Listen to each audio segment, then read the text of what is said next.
Bad and Stoel, an urban mushroom farm in Antwerp.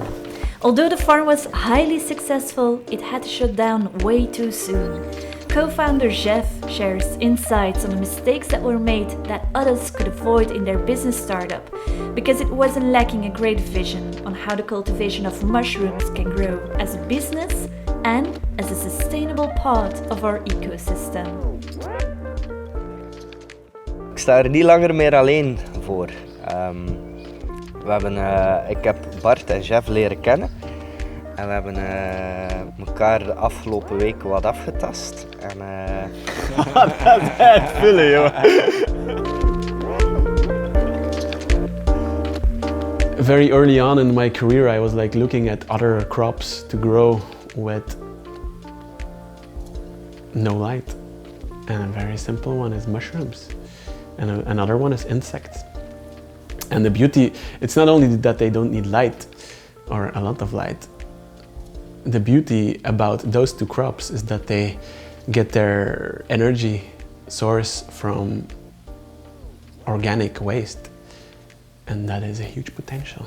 If we want to have a sustainable society, we need to think in ecosystems, and both insects and mushrooms, they turn that organic waste, of which we have so much around us, into food. So if we want to have a circular society, an ecosystem society, sustainable society, we need mushrooms and insects. And in my whole vertical farming quest, I was telling everybody, we even wrote a paper with the Amy team, Aquaponics, mushrooms, insect, talking about the ecosystem way of growing food, using controlled environment agriculture as little parts of a bigger high-tech ecosystem. There's a lot of beautiful resources on that. You should link them in the description. Yeah, we need to think like ecosystems and think in growing plants, having animals, humans, and then of course recyclers of our waste, and it's insects and mushrooms. And I was telling everybody in the vertical farming scene, like even with scientific papers, like mushrooms, insects, like next to aquaponics, very important. But still nobody was doing it, and at one point I was like, I'm just gonna do it myself then. There's this big niche of mushrooms, and I just love watching mushrooms too. Like if you look at the box or look at the bag of substrate where the mushroom is growing, and like you see that mycelium just spreading out, you know, it's beautiful. And then the mushroom comes out, the fruit body. It's beautiful. Zjef en Bart. Ik ben Zjef. En we hebben deze week al een eerste oogst. Well, in the beginning we were with three. Joachim, Bart and me, and at the end Bart left, but he was still consultant because he built the farm basically, our do-it-yourself farm with our grow tents. He built everything with his bare hands, and in the end we wanted to be a cooperative farm, so we attracted more people to contribute, and we attracted Els and Isabel, and then even towards the end we attracted even more people to have a team as big as possible, but not too big, so that we could divide the work more. So like have more people to make the work less hard. So now we were working with 3 people full time, but the mushroom farm was not profitable enough, so we needed to find more people who were willing to contribute to the farm on a voluntary basis or on a very, very low paid basis. And in that way grow the farm until it becomes profitable enough. So that was the plan at the end. But at that end, actually when everything was looking good, we stopped. Joachim was the face of Bad and Stoel, of the farm. He was like the farmer, let's say. Bart was the tech savvy guy who built everything very well. And I was more like the second phase, like where I was like more in the strategy and the whole vision around it and helping wherever possible. I love doing it generally, yes. Of course there's a lot of frustration when things don't go the way you want to go. There's a lot of frustration happening, and I think after a while that frustration took over. It was you're so much invested in something, and so so much of your passion and your time and your love goes into it, that when things don't go the way you want to go and problems keep stacking up in your personal life too, that the frustration and the sorrow and the, you know, what other, the sadness, no, it was not sadness, it was more anger and frustration for me. And also when things go wrong, the team starts to bump more heads, while before, okay, there's enough work, okay, we don't agree, but we'll do it. And when things go wrong, team meetings start to get harder. They take much more energy. Problems don't tend to get solved that easily anymore. And that's the funny, that's when you actually can know that you're in a downward spiral, when trying to solve problems causes more takes more energy than it gives, or that it takes something off your shoulder. You knew in the back of your head there was this issue of vision that's in between the team. There's like the difference in ideas and the difference in ways of working.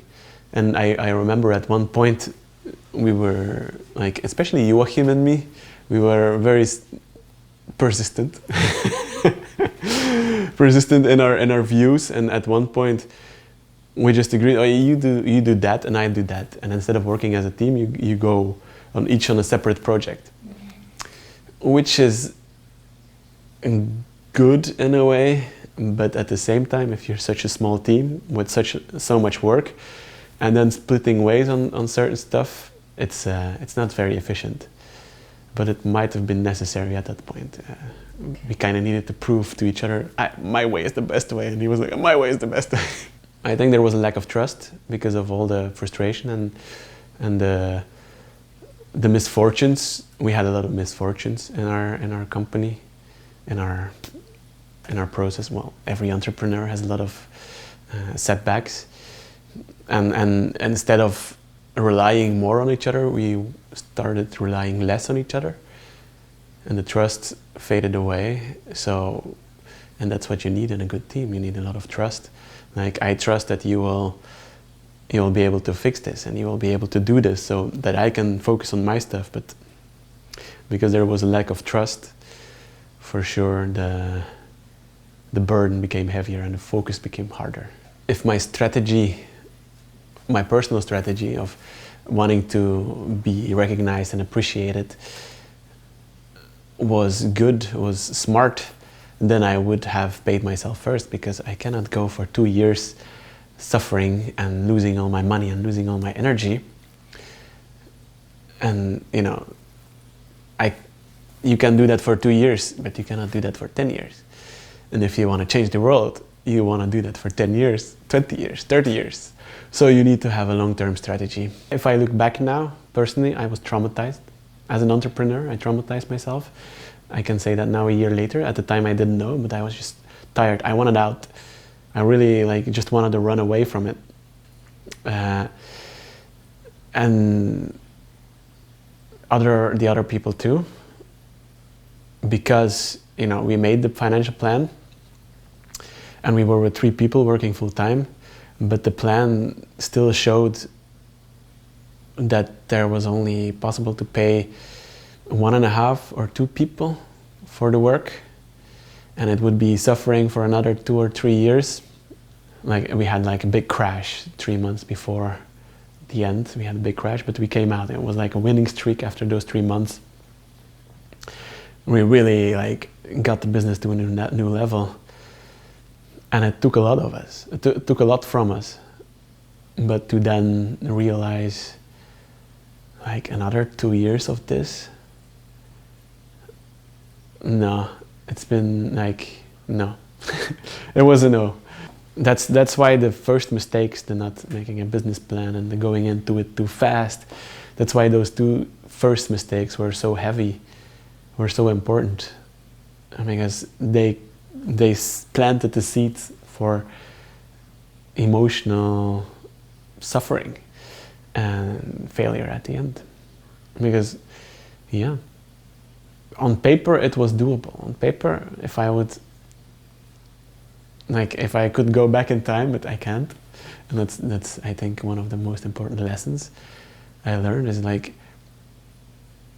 if I go back, I would do it differently, but I had to go through that first to then learn this lesson, you know, and to get to know myself.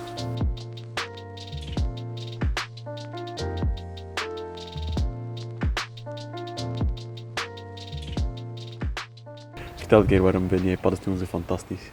Het is een wonderbaarlijk organisme. Dus, hoe dat zij hebben de manier gevonden om hout af te breken. En zonder paddenstoelen ja, zou dat hier ja, allemaal bedolven zijn onder een dikke laag rottend materiaal. Like if we wanted to grow oysters, we could not at all compete with the bigger farms. But what the bigger farms didn't grow was the more tropical varieties. But they're not tropical. Were the more the varieties that were less known. Shiitake is already much more known, but 10 years ago it wasn't. But we grew a lot of shiitake because it was easy, it was fast, and we could have the same price, maybe a little bit higher than rural farms via the longer logistical chains. But of course, we were very popular because we had our variety of special mushrooms. And like the nameko, as I said, nameko mushroom, we had the maitake, we had the coral tooth mushroom, which looks like a coral, which is awesome. We had pompon blanc. We did a lot with the reishi, but the reishi is not edible, it's more medicinal. We had in total I think 23 to 24, 5 mushroom varieties. And also depending on the season, when it was colder you could grow these mushrooms better, when it was warmer these did better. Of course yellow oyster was one of our yellow oyster mushroom. Tastes like normal oyster mushroom, but it looks much more pretty. Was a big hit. Yeah. So why did we grow this big variety in mushrooms? Because, well, first the price was higher and you could not find them in shops. So it was very hard to find these mushrooms, while the chefs wanting to use our mushrooms and pay the premium higher price were like, if I pay a higher price, I want something special. And then they got to know those mushrooms, and the same for the people who wanted to, like the individual people who wanted to have our subscription model, to have our every 2 weeks 3 different types of mushrooms. We had the basic mushrooms, the champignon, the Parisien champignon, the white button mushroom. We have oyster or shiitake. We had like 3 tiers, so simple, less simple, but more special. And then we had the special mushroom, which was double the price or triple the price of the white button mushroom, for example. And everybody was amazed because of that. They didn't know this mushroom at all. So that was helping our marketing for sure. And that was our unique selling point also for sure, to sell more mushrooms. Now, I do have to add, now it's harder because more and more rural farmers realize that the special mushrooms are getting, they're becoming easily accessible. If 10 years you go to the supermarket, you find 2 types of mushrooms. There's the champignon and the oyster. Later shiitake came, but now you already have much more because mushrooms are getting popular. And that's why we knew in the long term we needed the rural farms, and we need to, if you have a small farm, you need special products, or you need special products. You need that unique selling point, yeah. And it changes all the time. So you need to be on top of that. You need to do your market research. You need to look around what's going on, and you need to have time to look around. You need to have time to communicate with other farmers, and at the same time, other farmers are your colleagues, and at the same time, they are also your competitor.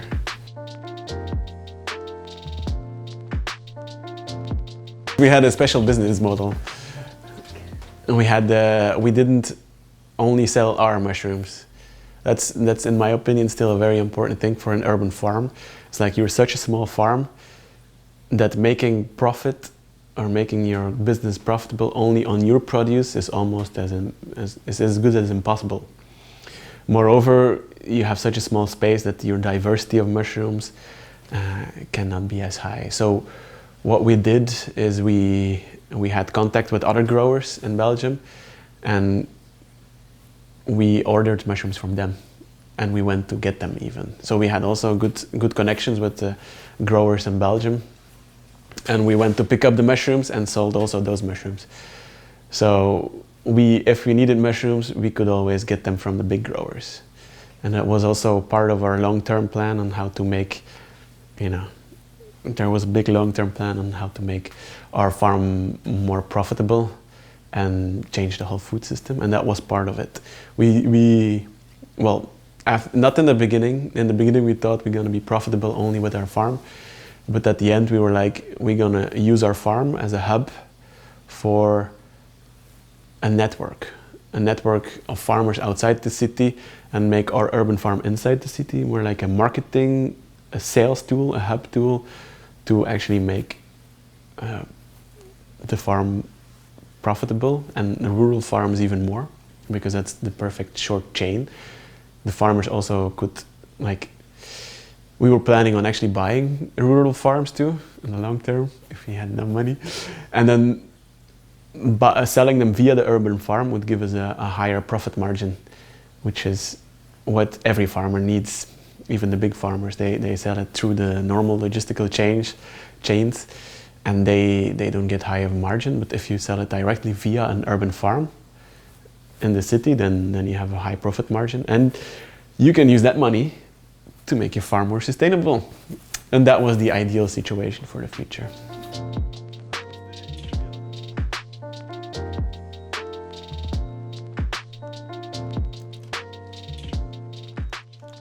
It's like a normal vertical farm, but not as deep generally, because we don't need hydroponics. We just need the air around to be humid.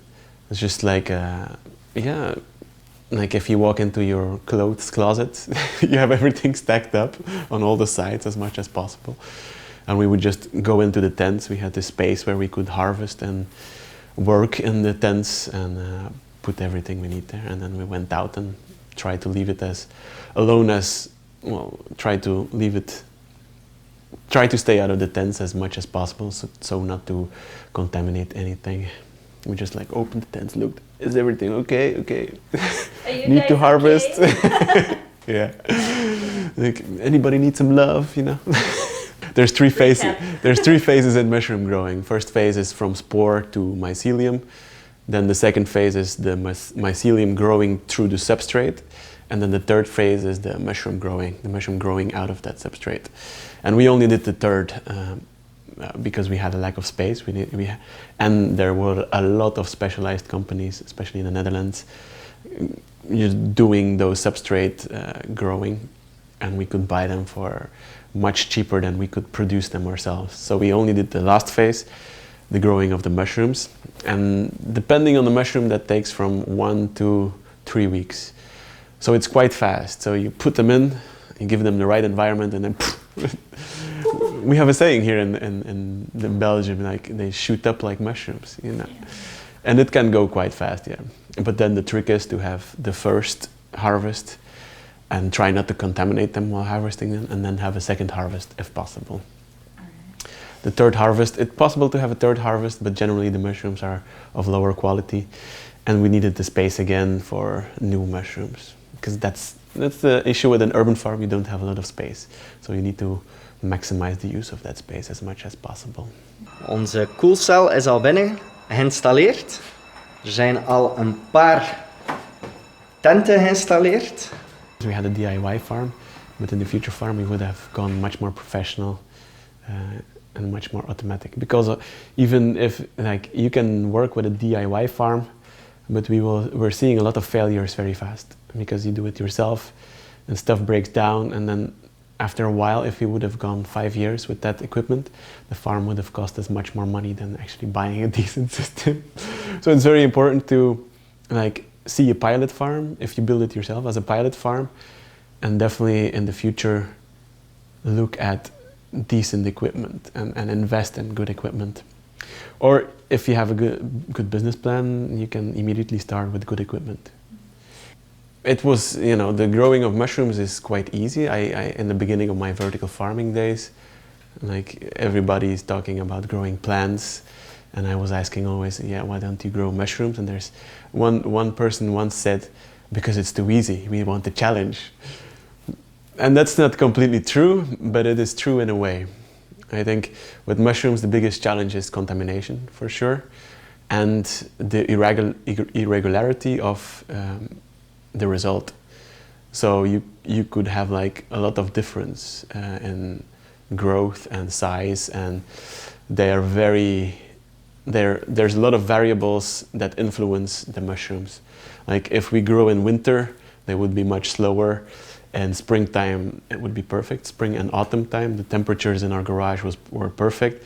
But coming closer to summertime, the mushrooms were getting deformed because it was getting too hot in our garage, and we didn't have an expensive HVAC system, an expensive ventilation system to regulate temperature, which would have used a lot of electricity too. But it might have been necessary if you wanted to grow in the summertime. For now, we had to shut our operation down in summertime, because when temperatures go above 25 degrees Celsius, the mushrooms just have a very bad time. And you remember our last 3 summers, 40 degrees.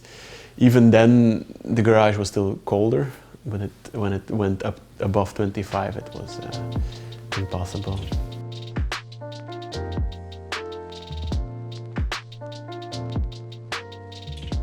So mushrooms, part of the ecosystem, a very important part of the ecosystem that needs to grow and like use our organic waste in our cities to grow food, but also organic waste everywhere. There's a lot of ways we can recycle our waste. Like one of the biggest hits, one of the hypes, the trends is growing mushrooms on coffee waste. It's only one possibility, and coffee is actually not that good. But there's a lot of industrial waste streams we can use to grow mushrooms. Farming waste streams, but also like a big industry like the hemp industry, for example, or clothing industry like cotton is you can grow mushrooms on that. How well, that's a different question, but then you just need to do research on that. Cardboard, you can grow mushrooms in it. There's a lot of things mushrooms break down. And then they even talk about mushrooms that are eating plastics and stuff. That's possible too, but I don't think you can run a viable business on that. But for now, like we wanted to do the waste stream thing, right? So we wanted to reuse waste streams to grow mushrooms in the cities. But for that, we had a much long-term plan. Okay, first we need a good business, then we need to start a research center, and then it was a 5 to 10 years plan to at least start doing waste streams and start giving workshops on waste streams and like make a whole community around being a contributor to doing waste streams. But now, like I said in the beginning, we needed to buy our substrate from the big suppliers that could do at 1/10 or 1/100 the cost of what we would want to do. And that's making the substrate. And that substrate came from wood, mostly wood. A lot of it was throwaway wood, but it was still wood. And for wood you need trees and you need forests. So in that way it's also a cycle of life, depending on what you then do with the mushroom waste. Our biggest problem was getting rid of after the mushroom had been growing, we harvested the mushrooms and we still had the substrate bags with 30% less weight and 30% less essence because they turn into mushrooms. But we still had a lot of organic waste. We wanted to get, if it was a real big cycle, then you would bring that to the next controlled environment. For example, insects would be happy to eat the rest of the mushroom. But then you still had leftovers because the insects don't eat the wood. There will always be still some leftover wood. then you would need to have a next component being grown on that. Would be able to be another mushroom that needs a more degraded kind of material. So we needed actually a longer chain of recycling. And that's where the interaction with the rural area becomes very handy, because at the end you have still compost left over, or you have still something, and that needs to go back to the soil. If there's a waste, as a society, you need to look in how you can do something with that waste. And a mushroom farm also has waste, but very valuable waste for certain organisms. And then you just need to create a kind of business around that organism.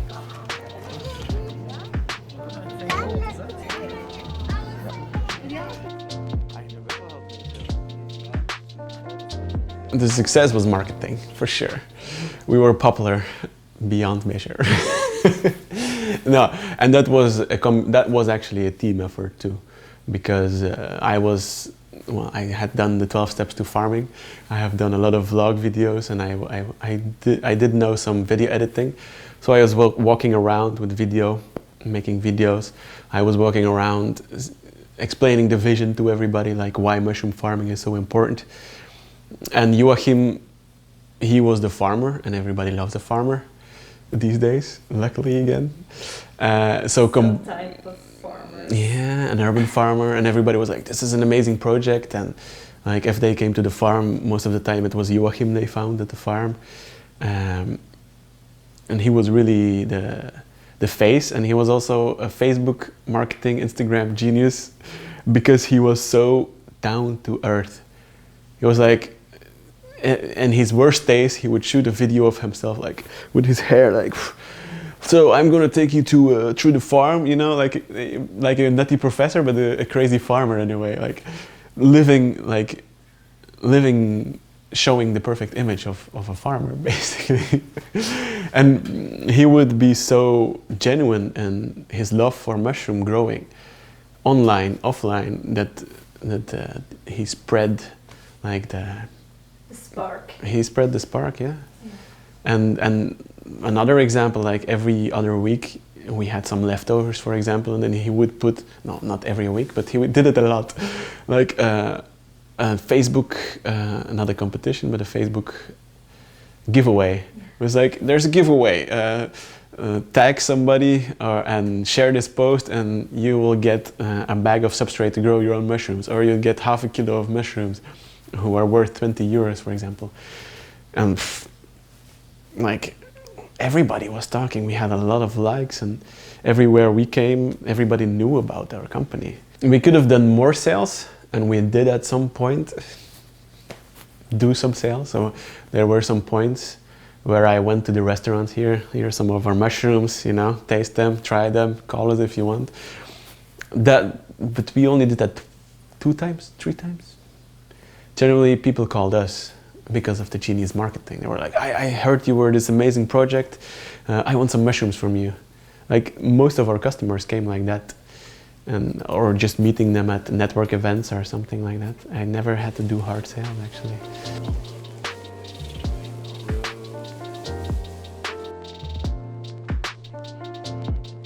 No, we had some competitors, more, yeah, there were more people and more organizations than us selling mushrooms to supermarkets, but also delivery. But generally we also work together with them. So the people who are our competitors, we also generally exchange mushrooms sometimes. So we bought mushrooms from them when we needed, we had shortages. And sometimes we sold them mushrooms when we had too much, and we needed to negotiate price all the time. But we had, like, our competitors were also definitely our colleagues at the same time. And yeah, and we helped each other. I think that's a general thing around farmers. They are suffering so much that that most of them are not competitors because they can't afford to be competitors at the same time. They cannot afford to fuck each other over.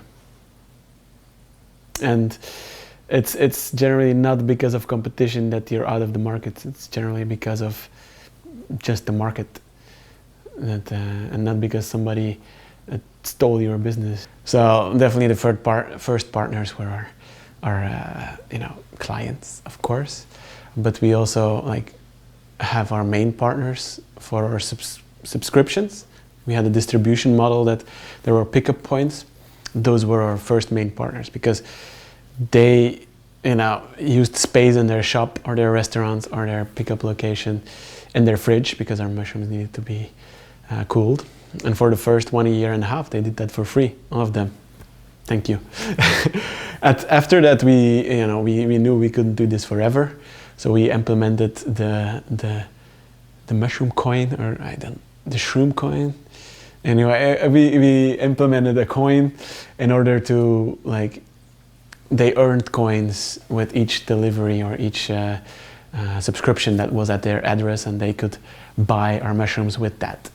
So we wanted to give something back in return, we wanted to give something back, and we can. It's easy to give mushrooms, And the shroom coins, they were a hit, Everybody was like, shroom coins, fun, It's like another way of looking at some, other organizations have like this 10 times card, and the 11th time is for free. We just give it another twist, and in the long term we could have a blockchain or whatever. Anyway, so the partners that did things for us for free, generally we returned with mushrooms. Like, for example, our web design and our image, our logo were designed by a developer and a development team, two different companies that were helping us out of the good of their heart to design our branding and to design our website and to make videos for us. We did a whole video marketing series, which normally would cost 1,500 euros. We just paid them in mushrooms worth 1,500 euros. So you get mushrooms for 3 years. So that was really, and they loved it too, So those partners, we also had logistical partners. Some in Antwerp they failed, but in Ghent, the other city, we were planning on having a farm. We were already distributing. We had a logistical organization, Van Acker, Linked Farm, which I also helped to set up. Big vision thinking. And they did our distribution. And of course it was not easy because they took 30% of our income, which left our profit margin lower, but because we believed in their vision too, we had a similar vision of decentralized food distribution, but a very efficient network.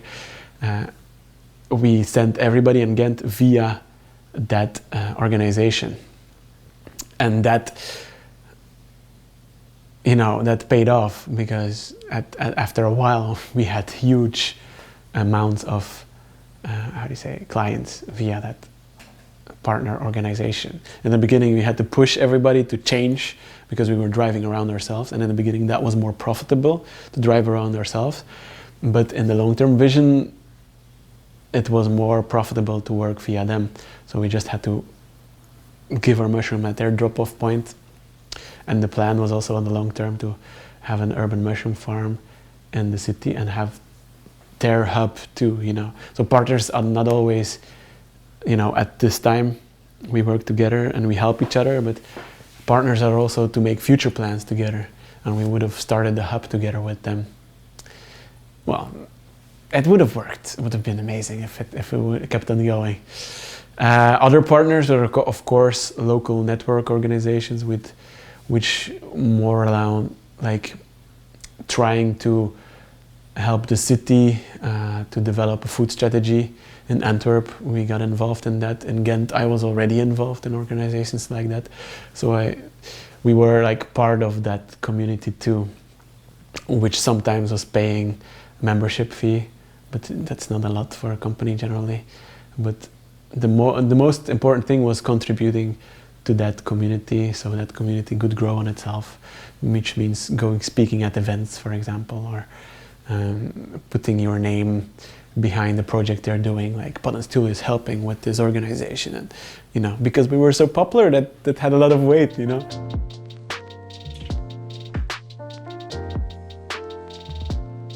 You know a garage box, right? Like, but a big one. And we called it a cave because it was below a karate club, but it was still normal ground. So you came in through a garage door and then you walk through, and then you have a big area, a binnenplane, with a lot of offices and workshops. And then we had our personal garage, which was our farm. And then you had to like open the door, like in the movie, like you open a truck or like you open a garage door. And then you just looked into the farm and you saw a lot of tents, like growing tents for weed. But we repurposed those. Well, we bought them to grow mushrooms in because it's very important, like for humidity. And generally, when people were coming into the farm, they were like, "Okay, what's this?" You know, it looks very sketchy. But then, of course, we welcomed everybody with open arms. We also have their small mushroom shop inside our sketchy farm. But then we took people on the tour, and we're like, "You want to see the magic?" And we opened the tents, and they would see like this fairy tale, like mist inside the tent with blue lights and mushrooms growing. Like, wow. And if we had like special mushrooms, like the Nameko, very orange or bright yellow oysters, golden oysters, or big Erangis, and people would be like, wow, I've never seen anything like that. It was not perfect. It was an issue. It was also too small. But it was good for a pilot farm. We like I said, the farm was DIY, do it yourself. It was not perfect. The temperature buffer was not good. The location was good because we had amazing surroundings, amazing people around us. We were in the middle of not in the middle of Antwerp, but we were like on the side of Antwerp in a living area with a lot of people around us. We had a lot of friendly, amazing neighbors. The location was really awesome, but the farm itself could have been better for sure, and bigger. Well, you could do it with a small farm, but like I said, you need outside farms then, and or rural farms, bigger farms who don't need to pay as much for the area, the surface area. Our price was 700 euros a month for 100 square meters.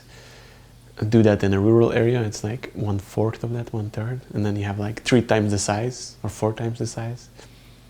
So you have to weigh the pros and the cons. But as a distribution area, it's very important, yeah.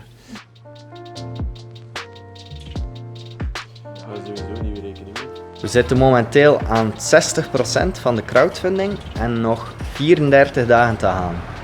Dus rap je. If we wanted to be profitable, we needed more sales for sure.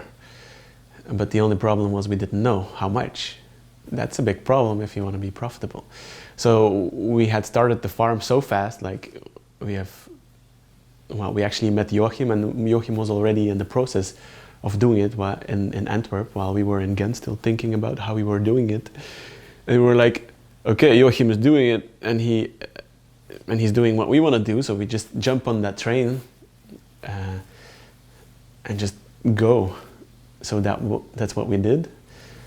And the train left with the existing business plan of Joachim. Yeah, and I hadn't checked the business plan well enough. I didn't do the numbers because there was no time to do the numbers at that time. There was so much that needed to be done, and we were like, we need to sell. We need to make our logistical system in order. We need to learn how to grow. We need to do our administration. We need to do this and that.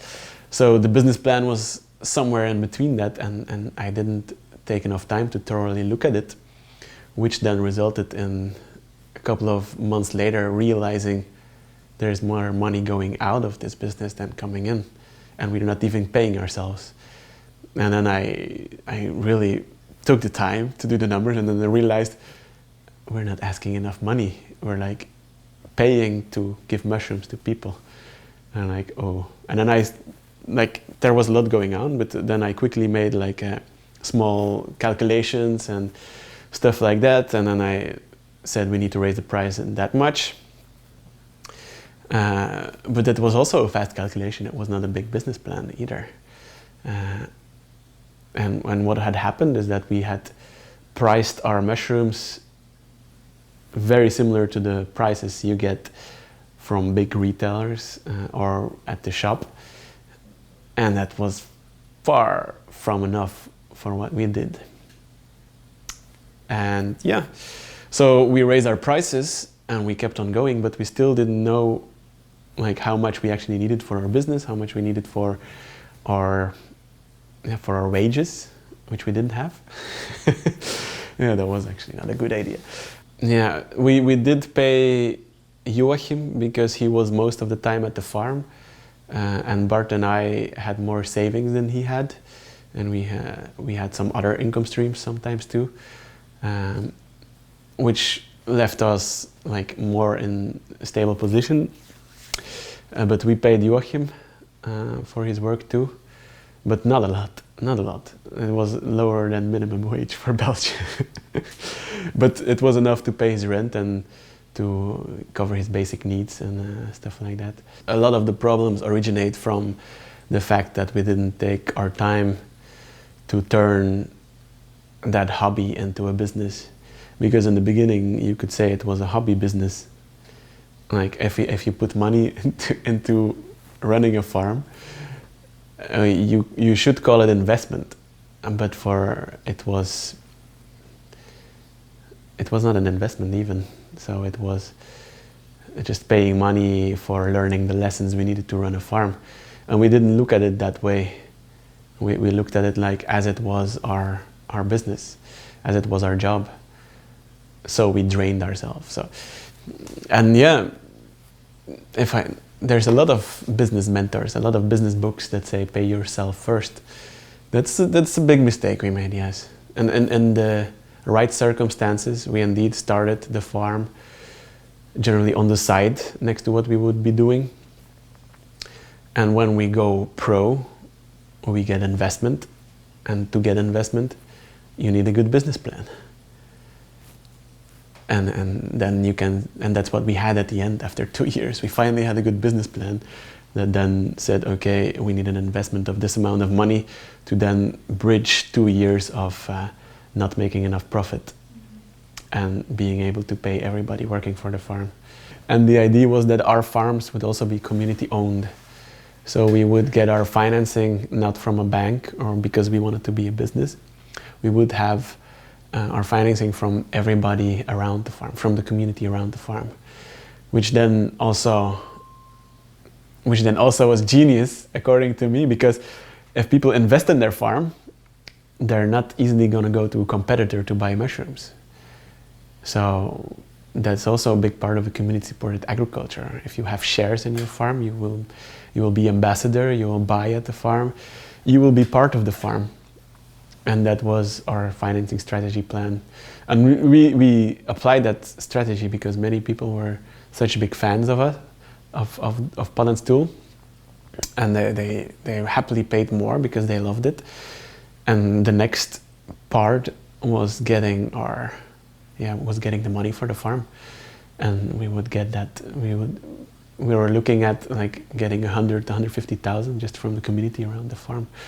Well, we did our pilot farm, we did with the crowdfunding, and we got 15,000 out of that.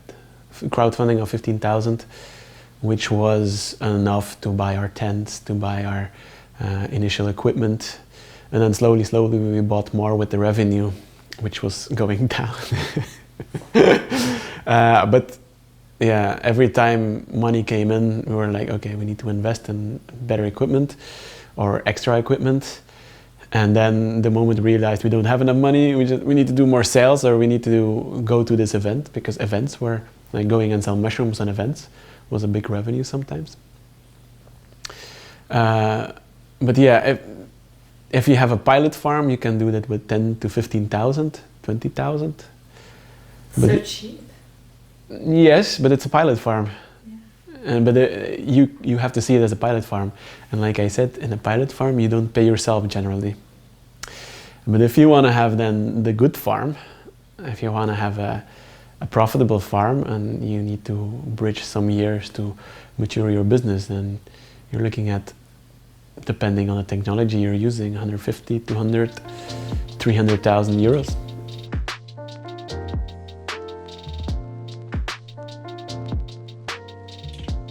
I think it was more the issue was that we weren't eligible for agriculture subsidies, for help from law and policy. Generally, there is not really a very good context around urban farms, still not.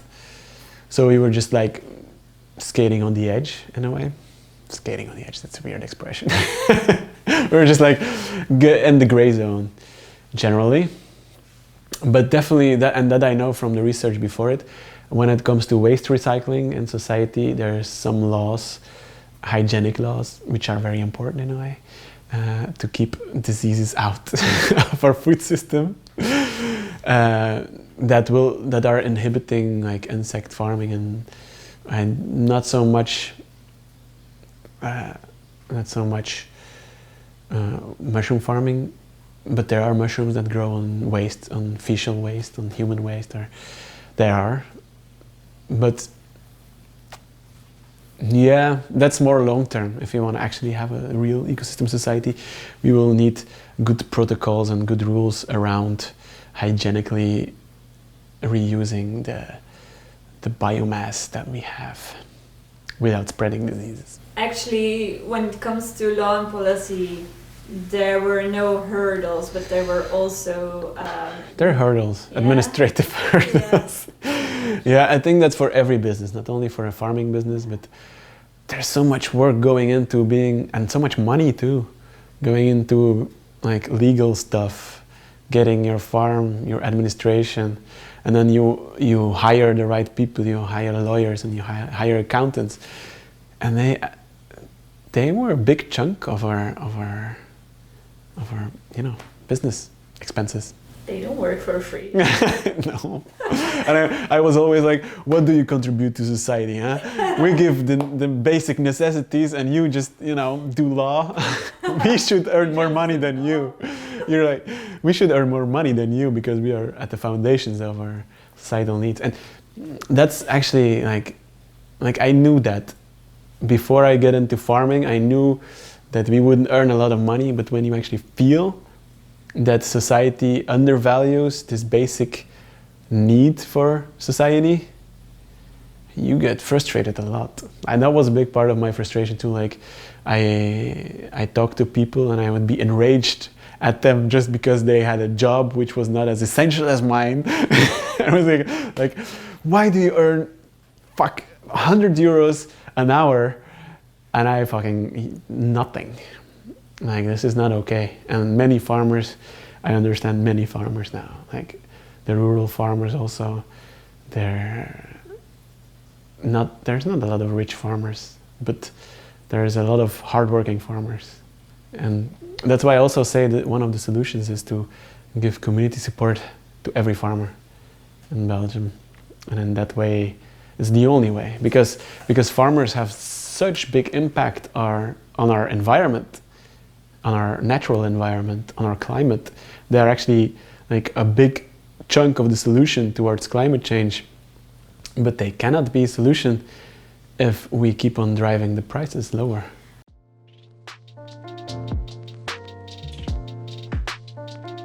My personal advices would be see it as a personal growing thing. You will learn a lot about yourself, and only if you have gotten rid of all the self-sabotage, your business will be the fullest potential that it can be. That is as simple as that. I believe that then you can have a healthy foundation to create the best you can create. See it as, if your business is failing, see it as something you're learning about something, about yourself or about business in general. Yeah. Okay. Thank you. And just go for it. And if you fail, it wouldn't have gone any other way. It it wouldn't have gone any other way. You cannot turn back time, and you had to do it.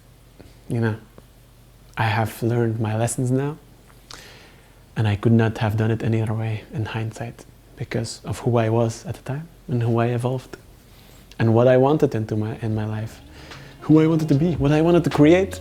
It's all changing, ever changing. The future is funky. Funky.